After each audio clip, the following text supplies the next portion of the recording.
ما بين الماضي والحاضر. بالظبط ماد مم. مان بين الماضي والحاضر، كنا في مكان تاني، تيم مم. تاني، شغل تاني، حاجات مختلفة كتيرة قوي. التيم القديم القديم والمكان القديم كمان. المكان القديم والمكان الجديد، مم. برضو عايزين نتكلم عن المكان القديم والمكان الجديد. يعني احنا دلوقتي انت في تيم ديزاين، في تيم مونتاج، في تيم تصوير، في مم. تيم خاص مثلا بالصوت والهندسه الصوتيه. احنا من اول الناس اللي عملناه في نطاق المنطقه اللي احنا فيها، بودكاست. مش مشكلتي، سيبيني اقول الكلمه، امال مشكله مين؟ مش مشكلتي. بودكاست الساده المجانين من انتاج ماد مان. برودكشن. يا اهلا وسهلا بيكم في اول حلقه من حلقات بودكاست. مش مشكلتي. خليني اقولها لا. يعني سيبيني طب انا يلا نقولها اقولها. مع بعض. ماشي. يلا تاني. 3 2 1 مش مشكلتي. مش مشكله، لا خلاص هي ده قلتي. يو. اول حلقه من حلقات بودكاست مش مشكلتي، بودكاست الساده المجانين من انتاج ماد مان. برودكشن. تمام. دي اول حلقه من حلقات البودكاست بتاعنا. انا محمود. سهيلة. ازيك يا سهيله؟ ازيك يا محمود؟ سهيله الضيفه بتاعتنا الجديده.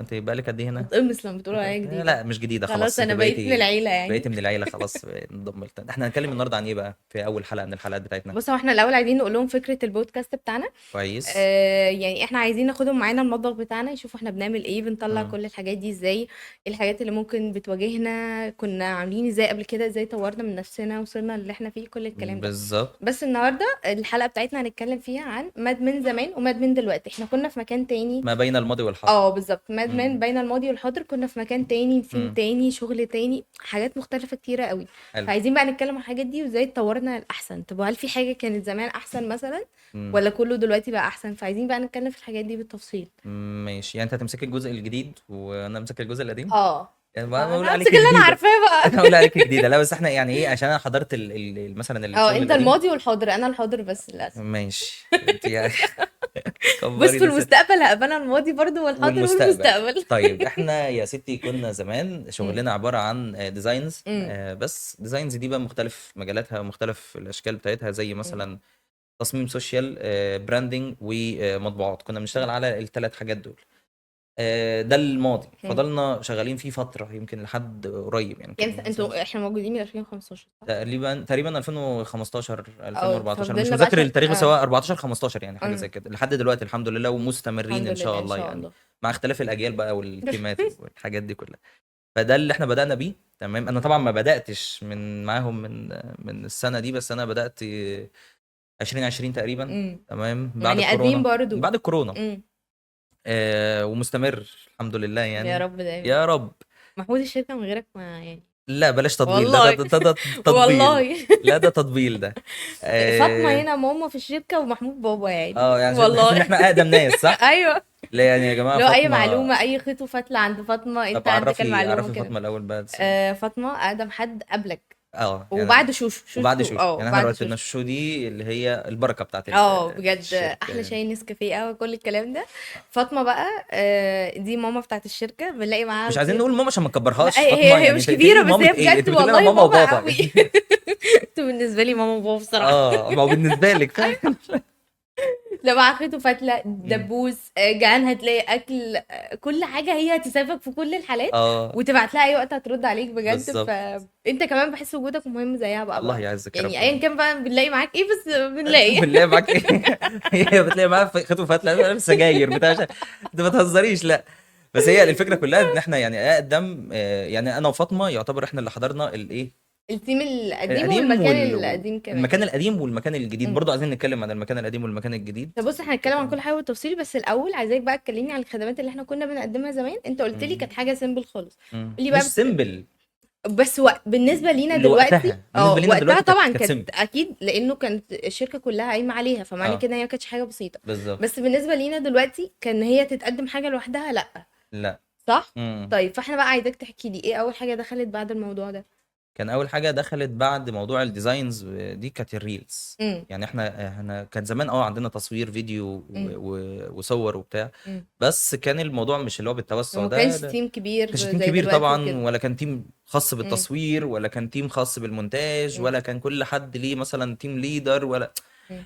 يعني هو مش العمليه كانتش سايحه، كانت منظمه بس اللي هو مش بالتخصص اللي احنا بالظبط. فيه دلوقتي. مش كل واحد في حته معينه يعني. بالظبط. يعني احنا دلوقتي انت في تيم ديزاين، في تيم مونتاج، في تيم تصوير، في امم. تيم خاص مثلا بالصوت، الهندسه مم. الصوتيه. في تيم سوشيال، وتيم السوشيال ده منقسم لتيمات كذا كذا. بالظبط، لا الموضوع ده ما كانش مش موجود. بالترتيب ده. مم. ده بدأ يدخل معانا عشان انتوا يمكن سنة. بتدخلوا حاجة جديدة ده فالتوسع ده اساسي. طبيعي. وتيم البودكاست برضو ده حاجه لا احنا يعني. سايبين البودكاست بقى، قلنا الاخر خلينا هنتكلم للاخر. عليه عشان دي مفاجأة بتاعتنا. فاول حاجه دخلت معانا كانت الريلز، في مم. تصوير الريلز مم. والحاجات دي كلها. بعد النقطه. كانت صعبة بقى في البداية. صعبه بالنسبه لمين؟ يعني بص، انا يعني لما حكوا لي قالوا لي ان انتوا من مم. اول الناس اللي بداتوا فيها سواء في المنطقه او عموما يعني. بالظبط. فحاسه ان هو حاجه صعبه، انت بتعمل حاجه جديده محدش عارفها محدش فاهمها، مم. المفروض انت تبقى مميز فيها وانت حتى ما عندكش ريفرنس مثلا قوي ترجع هو له لا كده. كان في احنا امم. بص، احنا من اول الناس اللي عملناه في نطاق المنطقه اللي احنا فيها، امم. او في نطاق الشغل اللي احنا فيه. امم. بس طبعا احنا مش اول ناس عملناها، مش اكيد احنا اللي طبعا، اخترعنا ايوه العجله طبعا، يعني. انا فاهمه بس ده. ايه الفكره كلها، كان في ريفرنس امم. كتيره ممكن ناخد منها، طرق تصوير، امم. الكلام ده كله. بس ما ننكرش برضو ان احنا طورنا في الحاجه بتاعتنا، امم. وطورنا في اسلوب الكتابه، طورنا في اسلوب التصوير، امم. طورنا في ان احنا اساسا في ناس كانت بتبقى معانا، عملاء معانا حرفيا ما كانتش بتعرف يعني ايه تتكلم قدام كاميرا او الكلام ده كله. امم. فلا الموضوع دلوقتي كسرنا حاجه زي هم اكيد هم طبعا، مستغربين هما بيبقوا نفسهم. مستغربين احنا اه مين دول، مين مين ده اللي بيتكلموا دول بالظبط. فدي يعني. كانت يعني الى حد ما مش اللي هي الصعوبه في ان هو انت كنت تقنع العميل ان هو يعمل يغير، حاجه زي دي. يعمل حاجه جديده امم. زي دي، وهو مش العميل كان ايه بالنسبه له؟ انا هديك فلوس اخر وانت الشهر. هتعملي خدمة اللي هو انا اصلا مش هشوفك ولا انت هتشوفني، بالظبط. لكن دلوقتي محتاج تشوفه وتقعد معاه مرة انا واتنين محتاج اقعد اتنين وتلاته بالظبط. وهندله او محتاج واخلي. وقته ومجهوده. ده حاجات دي امم. برضو دورك، احنا هنتكلم على الدور ده نعمل. فاحنا كان العميل اللي انا بالنسبه لنا يعني ايه، حتى في بعض العملاء اللي هو ايه ده، هو احنا ممكن نعمل ريلز وتريتش معانا وتفايرل وبتاع من غير ما ادفع فلوس امم. سبونسر وحاجات امم. ومش عارف ايه والكلام ده كله. من بعض العملاء كده ايوه. تمام. وان انت تقعد بقى مع عميل ان هو تخليه يقعد يقف قدام كاميرا ويتكلم وبتاع، دي كانت حاجه برضو بالنسبه لنا، دي حاجة كانت الى حد كبيرة ما بصراحة. من ضمن الحاجات اللي هي ايه عدينا بيها. بس في عملاء طبعا امم. معانا جامدين جدا، اكيد طبعا. يعني ما شاء اكيد. الله عليهم من اول مره راكبين فيبدأ احنا القطر. عارفين. فالدنيا كانت ايه حلوه يعني. فدي كانت الحاجات اللي احنا ايه امم. دخلنا بيها كانت الريلز. امم. السؤال بقى خلينا اسالك انا بقى اسأل يعني، يا انت لما جيت لنا محمد. ولقيت الموضوع ده بالنسبه لنا، لقيت بص الموضوع ده هقول هنا لك، كده. انا اصلا كنت مستغربه يعني، انا لما جيت انا كان عندي فكره عن الشغل من بره كده فاهم، بس مش بالتفاصيل التفاصيل بقى. امم. فانا لما جيت وعرفت موضوع الريلز والحاجات دي، انا اصلا لما كنت يعني بشوفها من بره مثلا حد بيعمل محتوى او حاجه امم. عادي، كنت بالنسبه لي هو عادي حد فتح كاميرا وبيتكلم وخلاص عادي. حلو. ما كنتش عارفه ان الموضوع فيه تفاصيل رهيبه كده وبياخد وقت ومجهود لا كنتش متخيله إن هو بالحجم ده خالص، كنت متخيله انه عادي يعني إن اي حد هيعمل الموضوع ده نعمل في اي بيته ده حتى. برغيف واحد ما الجبنه كنتش زي ما عارفه ان بقول لك، الموضوع اللي هو بيحتاج يخلص كده. لا تيم وتيم بروفيشنال واضاءات وتصوير لا طبعا هو لا كانت الموضوع بالنسبه لي ايه ده بجد. بس احنا يعني كل تيم بيسلم التاني يعني، فاهمه ما يعني، كل احنا بيسلم هنتكلم ده. في الموضوع بقى ازاي احنا بنعمل السلسله دي بنربطها ببعض. ماشي. فزي ما بقولك اول ما جيت الموضوع كان بالنسبه لي غريب بصراحه، اللي هو لا يعني بجد كنت مستغربه. امم. بس دلوقتي لا بقيت حاسه يعني لما بشوف بقى حاجه مثلا وجهه نظري اتغيرت، يعني زمان كنت بقى عادي، لا دلوقتي بقى بقعد اركز ده عاملين كذا، ده كذا، ده الكونتنت كذا، ده الاضاءه كذا، ده التصوير امم. كذا، طب ده شكله عمل مجهود. لا بقيت بقى اركز في الحاجات دي، يعني حلو عيني جدا. شافت حاجات انا ما كنتش بشوفها، انت فاهم قصدي.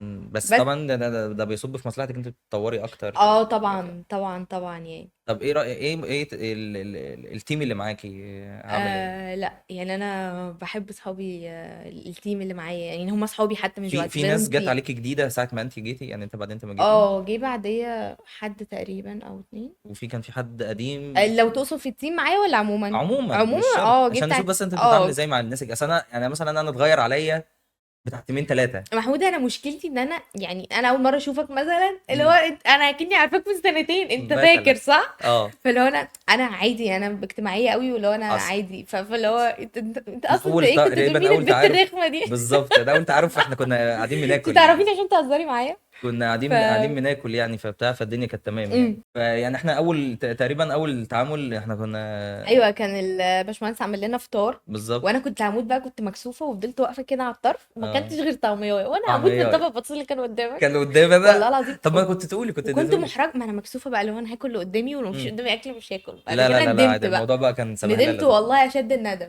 اه طب حلو برضو حته اللي هي الاكل دي. امم احنا زمان ودلوقتي برضو عندنا عاده كده ان كل حد جديد الناس طبعا بيعزمنا اه، على بيعملوا فطور الاكل. اي حد ماشي او مسافر او ايا بالظبط كان. يعني، فدي كانت دي موجوده من زمان ومكمله معانا لحد دلوقتي دي حتى حاجه مع حلوه. تغيرات التيم. يعني مع تغير التيم يعني كانت زمان كانت تقريبا ممكن تحصل مرتين في الاسبوع، دلوقتي انت مش عارف جيتوا سديتوا الموضوع. بس دلوقتي لا، دلوقتي هي برضو بتحصل. لا، انا بستناها يعني بصراحه من بتبقى المره للمره. بيبقى تجمع حلو. اه بتبقى بصراحه فصل بجد كده اه. لما بيحس مثلا ان التيم خلاص في ضغط شغل والناس خلاص بدأت تفصل والكلام ده كله، فبيبتدي ان الموضوع هو حلو فعلا. يجمع الدنيا. دي حاجة بقى من ضمن الحاجات طب محمود، الجميلة. انتوا زمان كنتوا بتلموا الفطار ازاي؟ يوم الفطار اه، كانت حاجة من الاتنين، يا اما واحد من عندنا يقوم يلم بورقة وقلم كده. ما كانش فيه بقى اختراع جروب الوقت، ما جاش في بالكم وقتها؟ لا ما كانش، مع ان كنا تيم حلو بس اللي هو ايه، ما قالوا جاش كان في بالنا في ان احنا نعمل واتساب جروب عادي. كان في واتساب عادي. ايوه. المشكلة في كده. المشكلة في كده. ما جاش في بالنا ان احنا نعمل جروب واتساب زي دلوقتي مم. وكل واحد يكتب الفطار بتاعه، وحتى اللي هو جاي متاخر مثلا انت ممكن عارفه يا يكتب. محمود، الموضوع ده بالنسبه لي اختراع في ايه، مش انه بيسهل علينا، شوف مم. كل واحد هيفطر ايه فلم افكار، انت فاهم؟ فاكره في مره الهام قالت لي بما انك انت خريج حسابات ومعلومات احنا عايزين نعمل ابلكيشن يلم الفطار من معانا ويروح يعني مثلا بعد ما ندوس كونفيرم يروح للبرنتر يتبع ويروح لشيماء علشان تاخده. انت متخيله الدماغ؟ الفطار واخد كل تفكيرنا والله بجد يعني انت لو فكرت في حاجه زي كده في يعني تعمل ابلكيشن الشغل. تساعدك في الشغل مش هتعمل كده. هي قالت لي ايه، يلم الناس يلم الفطار وبعد كده يروح على وهي البرنتر. طالعه تاخده من هي تاخده تسحب بس تنزل، انت جامد فاهم؟ والله. اه والله. وكمان كانت ناقصه تقول لي اللي هو ايه البرنتر تطلع لها فلوس بدل ما في كده. فدي بجد يا ريت. فدي كانت حاجات، لا دي كان الاختراع كنا بنلم ورق بقى وحد ورقه يلف ولا وكده. بتعدي يعني، كانت بتقضى والله. مم. بس طيب نرجع بقى لموضوعنا. نرجع بعد لموضوعنا. الريلز بقى، اه يعني فضلنا شغالين فيها فترة، والحمد لله بقينا فيها في مستوى حلو قوي. بقينا اجمد اه ناس بنعمل الحمد ريل لله. يعني على نطاق الحمد المنطقه لله. بتاعتنا يعني. بعد كده بقى امم. البودكاست. بودكاست. بودكاست. طبعا ما كانش كلمه بودكاست دي بترن في ودني والله العظيم. طبعا ما كانش ينفع نعمل لا اصلا هسألك حاجة. على حاجه قول. بس ايه، وهنكمل يعني دي تحس ان ماشي هي ايه قول. فلاش باك كده. احساسك ايه اول تحفة. بودكاست عملناه ولقينا الدنيا بتنور قدامنا كده وكل حاجه بتنور؟ انت عارف انا اتخضيت، اللي هو احنا مش بنتست يعني، لا عادي لو فاكره باظ التيست، مش عادي. فاكره التيست ايوه. يعني هو لو ايه، انا مره واحده لقيت ايه واحنا قاعدين. ده بجد ده بقى، بجد. وانا حد من بره مصر، ولو ايه الخضة اللي احنا فيها دي. بالظبط. ولقينا لا وفي ايه يعني احنا بادئين يا جماعه ان احنا نعمل بودكاست كان معانا ضيف يعني رو ما ينفعش تغلط يعني، ومعانا اللي هو الايه العميل بتاعنا ومعانا الضيف بتاعه وفي مكان ايوه واحداث. والضيف موجود مره، والكلاينت مره بتاعنا اصلا واحده حد احنا بنعزه وحد مهم قوي قوي بالنسبه لنا، بالظبط. فالموضوع كان يخض. والضيف موجود مره واحده اللي اللي هو لو هو طار بكره شكرا. مسافر ومش مسافر ايه مثلا يعني كان جنب. مسافر 3 الفجر ده مسافر تقريبا. تاني يوم مسافر بره مصر. بره قوي يعني. بره قوي.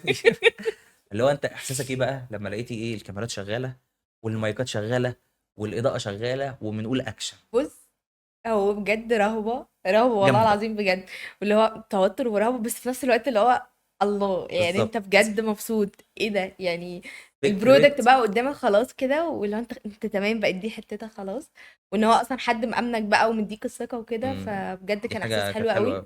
على قد الخوف، بس بعد اول مرة بقى خلاص ابتدى الخوف اتعودنا. يقل، وابتدى بقى ان هو عايزين نجرب حاجة جديدة، طب نعمل كذا، طب يعني خلاص بقى الخوف ابتدى يروح يعني. بس ده كان حاجه كنت عايز لا اعرفها كان بصراحه انت كان يعني. احساسك ايه يا محمود؟ يا نهار انت ابيض. اصلا اكتر واحد يعتبر تعبت في موضوع البودكاست يا ده، نهار وكنت ابيض. تعبان معانا فيه. لا بصي، هو ده انا مش يعني هو نتاج شغل على مدار مثلا 3 4 شهور فاتوا. نسيت التعب بقى خلاص. يا لهوي. الله يعني. الموضوع كان حلو قوي ان انت بقى ايه، احنا بقالنا تقريبا بالظبط 3 شهور او 4 شهور بنحضر لليوم ده. تمام. من اول ما قلنا يا فكره، من اول ما انا قعدت انا والباشمهندس والهام وكان امم تقريبا مش عارف مين كان معانا تاني، امم جينا بنقول يا فكره البودكاست. خلاص بقى انا دماغي رجعت لاول يوم كنا قعدنا قاعدين اصلا فيه. بنقول بسم الله كده اه بنفكر نعمل. ولقيت الدنيا شغاله. ولما بقى ايه، في موقف انا عملته كنا بنتست الصوت، حطيت ال ده اول مره يعني ده بودكاست؟ اول مره بودكاست، حطيت البتاع، كنا خايف من موضوع المايكات وموضوع الصوت وبتاع، حط الهاند فري في ودني كده عشان اسمع الصوت، وانا قاعد اعمل كده نفس الاكشن كده، وكلهم واقفين حواليا، اللي هو انت مستني ايه، مستنيين طمنا. مستنيين يطلع بالعيل من اوضه العمليات، انت فاهمه؟ فاللي هو ده ايه، ايه اللي حط، يا نهار ابيض في ايه، قلت له الصوت جامد، انا ده يخرب بيتك. حرام عليك يا فاللي هو محمود، الحمد لله، حركاتك دي بجد. كان احساس كان حلو قوي يعني احنا كان كل واحد فينا مسؤول عن حاجه معينه، عشان كده وكل الصوره طلعت كامله ولقينا وتحفه بقى يعني. ركبنا الحاجات دي امم. مع بعض كده فطلعت، امم.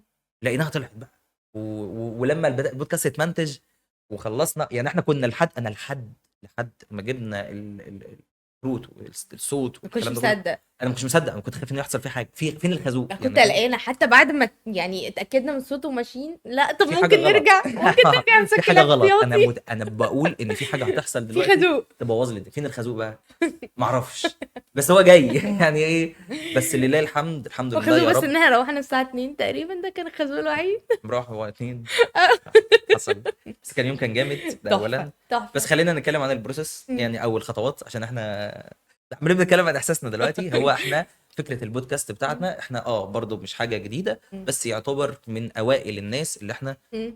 عملناها وبنطور فيها، وبنطور من فكره ان انت تعمل بودكاست. مم. تمام. بدأنا تحضير، مم. التيم بتاعنا كان فيه تيم مسؤول عن البودكاست. مم. تمام. كان في كذا واحد، كل واحد مسؤول عن حاجة معينة، مم. وبدأنا ان كل واحد نوزع الادوار. تمام. كملوا بعض. طبعا مم. وكلنا بنصب في مكان مم. واحد. الموضوع كان في الاول كان صعب، لان انت بتسرش مش في حاجة فاهمين مش اصلا. فاهمين، انت مم. بتسرش في حاجة انا لسه لحد دلوقتي مش مترجم فيها حاجة، وبعدين كان كل واحد بقى في حاجات احنا انطلبت مننا مش تخصصاتنا، بس ملزم ان انت تعملها، اه اصل فانت مفيش ما عندكش غيرك، اوبشن. انت فاهمه؟ اللي هو ايه، انت مفيش غيرك، فانت لازم تعملها، مم. لازم تعملها. مم. فجينا بدأنا نسرش ونعمل ميتنج، في التاني في التالت نعمل تيست، واحد اتنين تلاتة أربعة مش عارف ايه، فاكرة التيست اللي احنا عملناه سوا وبتاع مش بتاعي عارف انا ايه. وانت. وكان تحفه. تيست لوحدك وتيست تلات ضيوف عملنا كل حاجة. مم. فالصوت ضرب مننا، ايوه جربنا اول مره مايكات، الصوت ضرب، وتاني الكاميرات مره مش عارف ايه، كانت بيحصل بقى الديفوهات دي. فده التجربه، ميزتنا او الميزه اللي احنا بنعملها ان احنا يعني مش بنقول يلا هنجرب يلا مش لا، هنجرب في حد، بنجرب فينا. بنجرب مثلا فينا الدنيا بتطلع كويسه تمام، بترتب بقى، طب ده كويس خلاص بس اثبت دي مش عليه. تجربة على فكرة، لا لا لا، ده ده ده ده ان بوكس شاء الله، بتاعنا ده خلاص، اول احنا حلقه خلاص. مقررين. فاحنا ايه بنعمل يعني، مثلا المايكات جربنا مره واثنين وثلاثه، مم. الكاميرات جربنا مره واثنين وثلاثه، مم. الصوت مش عارف ايه، المونتاج مم. جربنا طريقه واثنين وثلاثه.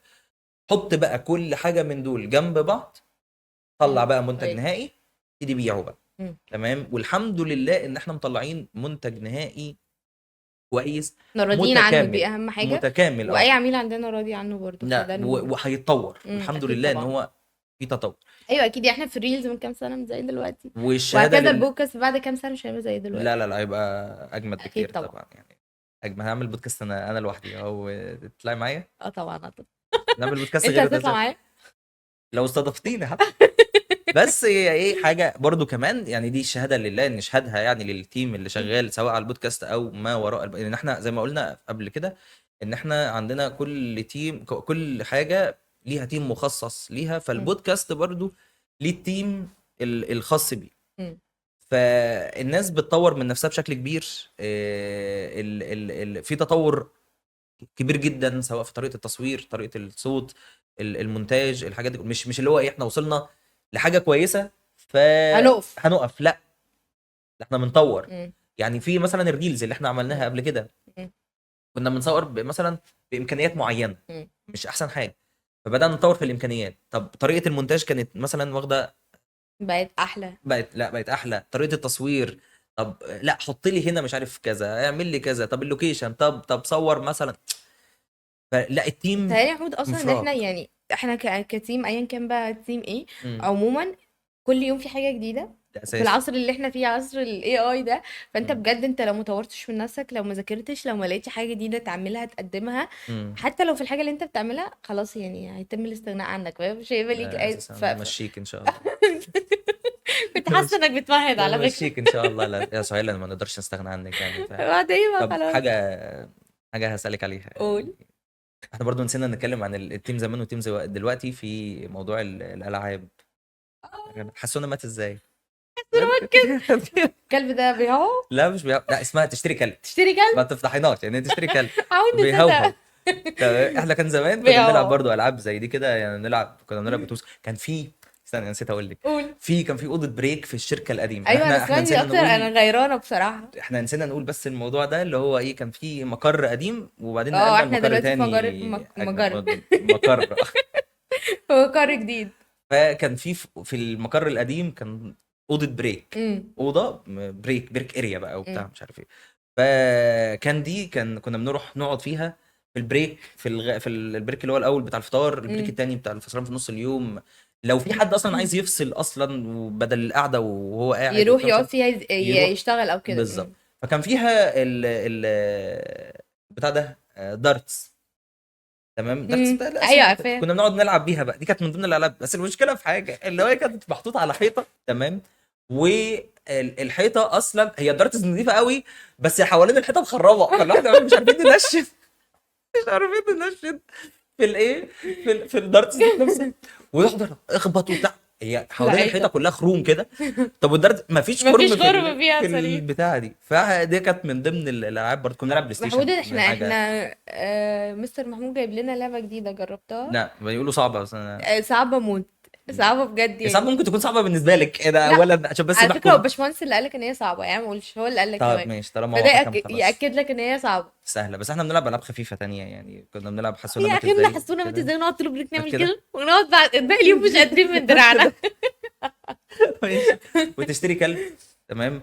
وبرضه اشتريت كيلو عنب. انا علمتكم اشتريت كيلو عنب. ايه ده؟ لا ما انا ما عرفتهاش دي. حضرتش، كنت لا كنا فين؟ بنلعب اشتريت كيلو عنب بكام؟ باتنين. يعني انا بعلمها طب لك مش محمود وقتها. استنى استنى، انا عايزه اعرفهم على فرج. عرفيهم على فرج. فرج ده صديق الصدوق. لا لا.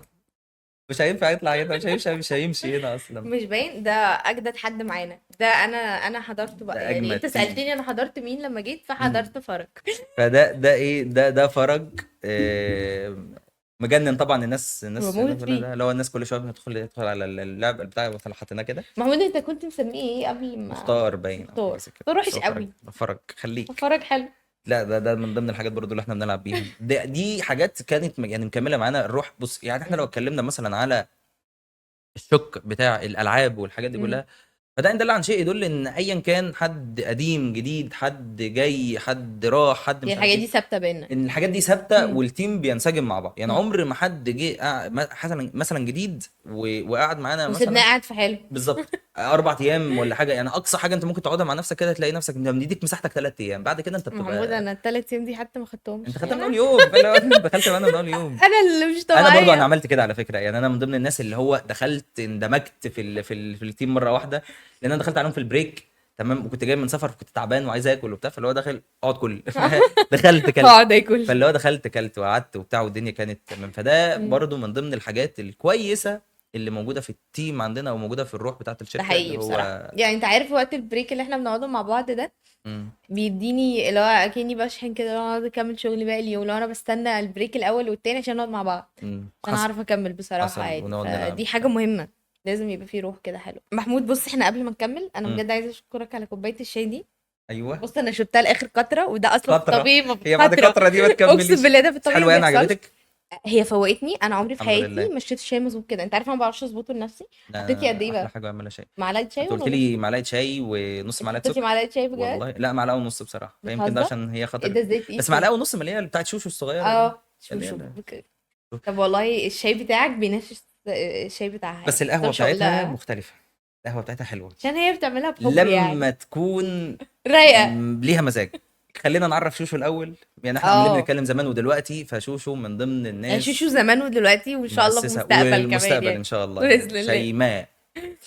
يعني شيماء دي من ضمن الناس المؤسسين في الشركه. انا دايما يعني ممكن بقول لك شيماء ديت احتمال تشارك سرور في ايوه الشركه تاخد ده. اسهم.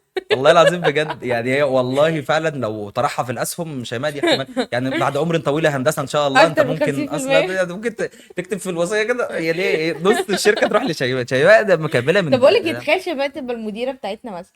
ده هتقتلنا او والله. يا والله العظيم نهار ده اسود. هتسهلتنا. يا نهار اسود والله العظيم بجد. هطلع اللي بنعمله فيها والله العظيم بجد. بس عليها شويه قهوه بتنقذني والله اه بجد. ده حقيقي ولله فعلا. الحمد. يعني عارفه دلوقتي مم. ان هي ايه، عارفه مواعيد مثلا القهوه بتاعتك فبجيبها لك. وعارفه كل واحد بقى بيشرب، يعني مثلا دلوقتي ممكن مثلا سهيله بتشرب الشاي بتاعها نص معلقه سكر، انا هي بتعباش كل حافظه. حاجه من غير سكر لا لا لا لا، هي انا مثلا عارفه محمود، لا محمود بعد الفطار لا هيشرب لازم شاي. فتعمل لك مثلا بعدها الشاي بساعه بالظبط هتلاقي ان هي داخله عليك، ممكن تدخل لما تكون بقى ايه راضيه عنك. رايقه يا وحباك، لهوي. يا بتشوف دلع، غير بتشوف دلع كده بجد. انت بتروحي ايه شوشو ممكن تعملي لي، هي شوشو استنى بس هقلدها لك، استنى. شوشو. ايوه. تيجي رايحه عامله كده. اقول لك ايوه. لا يا شوشو ممكن تعملي لي القهوه. حاضر. وتيجي قايمه، انت تعرفي ان انت هتشربي حاضر. اسود قهوه ممكن تشربيها في هي حياتك. بص، هو رضا امك مهم في البيت ورضا شوشو هنا لا مهم. لازم في الشركه، هي بتجيب لك مهم القهوه بقى موت. ايه، بتجيب لك القهوه ممكن تجيب القهوه الوش بتاعها مسقط ملهاش وش، والقهوه مسقطه تحت. تمام وميه. وتيجي حطها. معلش اصل فارت مني. معقول؟ قولي استنى. فارت مني، ما تقوليش ان هي معلش فارت انا مني. افتكرت موقف، انت عارف انا اول ما جيت اول يوم ليا اه. دخلت خدت الكرسي اللي هي بتقعد عليه. اصلا يا نهار اسود. بجد انا كنت بلاك ليست بالنسبه ده لها، هتقتلك والله خدت والله الكرسي، العظيم بجد. خدت الكرسي وهي كانت بتجيب الفطار فرجعت ما لقيتش الكرسي بتاعها. لا لا لا لا فانا لا. قعدت فتره اصلح علاقتي بيه عشان تفهم موقفي ده في ده انا اصلا. لو حكيت لك، ده انا لو حكيت لك على كميه ناس اتحطوا في البلاك ليست من اول يوم ليهم في الشركه وما اتغيرتش. لا الحمد لله انا نلت في الرضا ناس الحمد تانية لله. بصي صلي على النبي. عليه الصلاه والسلام. انت يعني انا بقول لك ايه، انت عندك مثلا رضا ربنا، ده اولا. بعدين رضا ابوك وامك. وبعدين ايه، رضا شيماء. تمام ده اساسي. انا بقول لك ايه مثلا هي ايه. انا بروح ايوه القهوه بتاعه جيبها لك القهوه شكلها.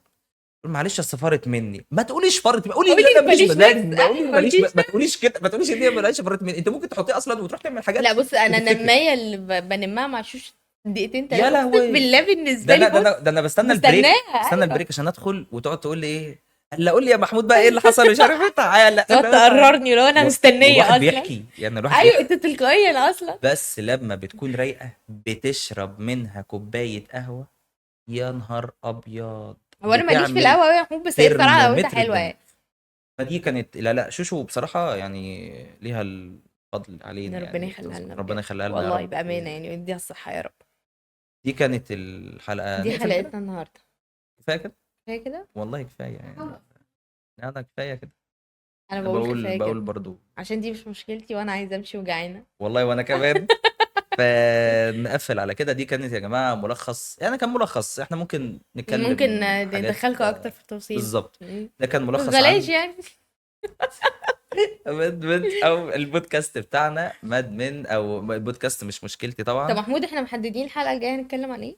لسه مش طب عارف. لو حابين قولوا لنا، لو حابين حاجه ممكن. معينه ممكن يعني نتكلم عنها. حلوه الاقتراح ده. ايه رايك؟ يعني لو امم لقطوا احنا حاجه من غالبا ضمن مش الحاجات محددين. مثلا بتاعت الحلقه وحابين ان احنا نتكلم امم عنها، ممكن تكتبوا لنا في لو حابين الكومنتات. تتكلموا عن اي حاجه في المجال عموما ممكن نتكلم عن، وبعدين هتشوفوا باقي التيم بقى يعني. كل مره هيكون معانا حد جديد، مش بالظبط. شرط انا وسهيله يعني، او مش شرط سهيله بس او انا بس او الكلام ده سناشه. كله. في في ناس هتطلع، بس احنا اجمل ناس ممكن نطلع ده يعني، كده ده كده. اساسي يعني، واكتبوا لنا برضه في الكومنتات لو احنا. فدي كانت اول حلقه من حلقات البودكاست مش بتاعنا. مشكلتي. سيبيني اقول الكلمه مش مشكله، طب انت قولي مش مشكلتي وانا اقول بودكاست الساده المجانين ماشي. يلا. دي كانت اول حلقه من حلقات بودكاست، مش مشكلتي. بودكاست الساده المجانين. وان شاء الله هيكون في حلقات تانية اجمد واجمد، هنتكلم فيها عن مجالات كتير، هنتكلم فيها عن حاجات كتير. وهندخلكم مطبخ زي ما قلنا لكم. بالظبط، ندخل معانا المطبخ، نتكلم عن التيم، نتكلم عن علاقه التيم ببعض، ونتكلم عن الحاجات اللي احنا سردناها. احنا اتكلمنا عن ملخص بسيط بس ان شاء الله في الحلقات اللي جايه هيكون معانا حاجات كتيره جدا نتكلم عنها. اكيد. باي باي. باي باي.